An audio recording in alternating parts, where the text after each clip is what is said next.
वो सबसे बड़े बेवकूफ है इस दुनिया में, इस धरती पर, जो कहते हैं संस्कृत ब्राह्मणों की भाषा है। संस्कृत ब्राह्मणों की भाषा नहीं है, संस्कृत सनातन धर्मावलंबियों की भाषा है, संस्कृत देवताओं की भाषा है। कहीं लिखा है विप्र भाषा, संस्कृत के लिए लिखा गया है विप्रवाणी, लिखा गया क्या अवस्थी जी?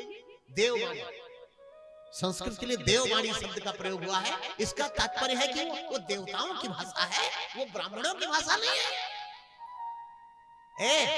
लोग कहते हैं ब्राह्मण, अरे ये बड़े दिमागदार हैं, अपना दिमाग लगाते हैं। अरे दिमाग लगाएंगे तो तुमसे दक्षिणे मांग के खाएंगे। अगर वो उनको दिमाग ही लगाना होगा, और जिसके पास दिमाग होगा तो भैया ये आटा चावल बटोर के जीवन यापन करना कोई जरूरी नहीं है। लेकिन वो सोचते हैं कि हमारी संस्कृति बची रहे। सुदामा जैसे ब्राह्मण जिनके बाल सखा कृष्ण थे। एक यहाँ तो दरोगा जी परिचित हो जाते, मोहल्ले में रहने नहीं देते किसी।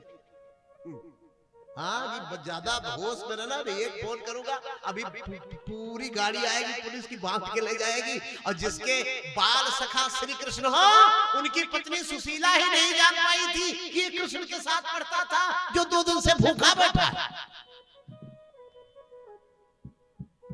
विचार करो। श्रीमद् वाल्मीकि रामायण संस्कृत में पहले का आर्किटेक्चर भी संस्कृत में होता था। अच्छा ये बताओ जब अंग्रेजी नहीं आई थी, जब इंग्लिश भारत में नहीं आई थी, तो कौन सी भाषा थी? और वो जो भी भाषा थी, अंग्रेजी आर्किटेक्चर के पहले की जो बिल्डिंगें भारत में बनी हुई हैं, वो किसी पुस्तक में तो उसका फार्मूला लिखा रहा होगा। वो किस भाषा में लिखा था, मैं लोगों से पूछता हूँ, क्या वो अंग्रेजी में लिखा था? अवस्थी जी बहुत विद्वान है, ये बताएंगे। जब संस्कृत नहीं, जब अंग्रेजी नहीं थी, हिंदी भी बहुत बाद में। हमारे यहाँ का मेडिकल साइंस जो था वो संस्कृत में था। अवस्थी जी मेडिकल साइंस वाले हैं, अंग्रेजी दवाइयों से, लैब से, टेस्ट से जुड़े हैं। लेकिन जो हमारी पद्धति थी आयुर्वेद, जिसको दबाया गया, आज भी वही सफल है। और अगर कहो कि यदि और कहो कि एलोपैथ चीरफाड़ में आगे है, तो चीरफाड़ एलोपैथ ने भी बाद में शुरू किया।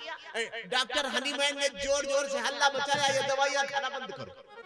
तमाम डॉक्टर हनीमैन एलोपैथ के ही डॉक्टर थे। बाद में होम्योपैथ का तो बाद में उन्होंने आविष्कार किया।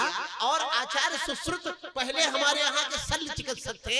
ऑस्ट्रेलिया के मेलबर्न मेडिकल यूनिवर्सिटी में आज भी सुश्रुत की मूर्ति ऑस्ट्रेलिया में लगी है। आप गूगल करके देख लीजिए, गूगल पर विश्वास हो तो ऑस्ट्रेलिया जाके देख लीजिए। बोलो राजा रामचंद्र भगवान की।